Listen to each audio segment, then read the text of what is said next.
Hello আসসালামু ভাই বন্ধুরা, আবার চলে আসলাম নতুন একটা লোগো ডিজাইন নিয়ে। আজকে লোগো এটি বানিয়ে দেখাবো। প্রথমে একটি সার্কেল নিয়ে দেবেন, সার্কেলটি এরকম শেপ দেবেন, দেওয়ার পরে আপনি সেন্টার করবেন, করার পরে আপনি একটি ত্রিভুজ নেবেন। ত্রিভুজ নেওয়ার পরে আপনি ব্ল্যাক কালার করে আমাকে শেপটির উপরে রাখবেন। রাখার পরে এটিকে কপি করে আবার ঠিক নিচে একটু রোটেট করে রেখে দেবেন। রেখে দেওয়ার পরে আবার ত্রিভুজ নেবেন।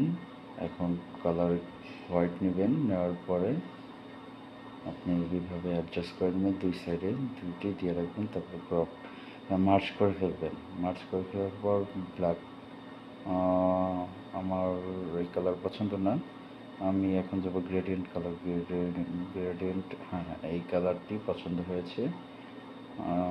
তারপরে আপনি যাবেন, স্ট্রোকটি একটু বাড়িয়ে দেবেন, 3 দেবেন। দেওয়ার পরে আপনি এগুলো সব একসাথে মার্জ করবেন। মার্জ করার পর একটু ছোটো করে নেবেন, ছোটো করে আপনি পরে কাজটা করবেন। পরে 3D শেপ করে দেবেন।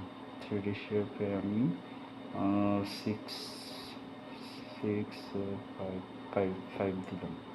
5 দেওয়ার পরে আপনি ইমবস করে নেবেন, ইমবস ওকে দিয়ে দেবেন। তারপরে আপনি আরেকটু ছোটো করে আপনি একটি সার্কেল বানাবেন।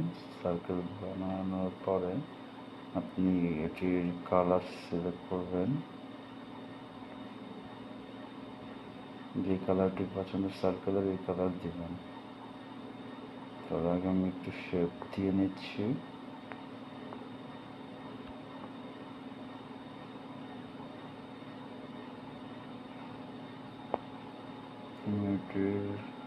লাল কালারটি নিলাম, নেওয়ার পরে মার্চ করে ফেললাম। মার্চ করে ফেলার পরে আমি পিএনজি ফরম্যাটে সেভ করলাম, ট্রান্সপারেন্ট মোডে। তারপরে এখন আমি আবার ব্যাকগ্রাউন্ড দিয়ে এটাকে সেভ করবো এই কালার দিয়ে। সরি, এই কালার না,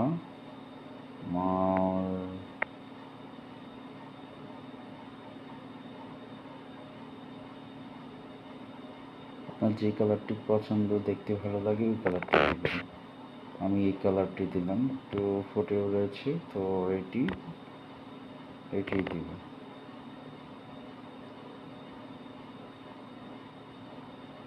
এইটাই দিব। তারপরে আমাদের কাজ শেষ। এখন জাস্ট একটু রোটেট করব এই লোগোটিকে। আপনি যেভাবে রোটেট করতে চাচ্ছেন, এক্স অ্যাঙ্গেলে, ওয়াই অ্যাঙ্গেলে, জেড অ্যাঙ্গেলে, যেভাবে চাচ্ছেন সেভাবে করতে পারবেন। আমি এইভাবে করলাম, করার পরে সেভ দিয়ে দিব অল্টার দিয়ে।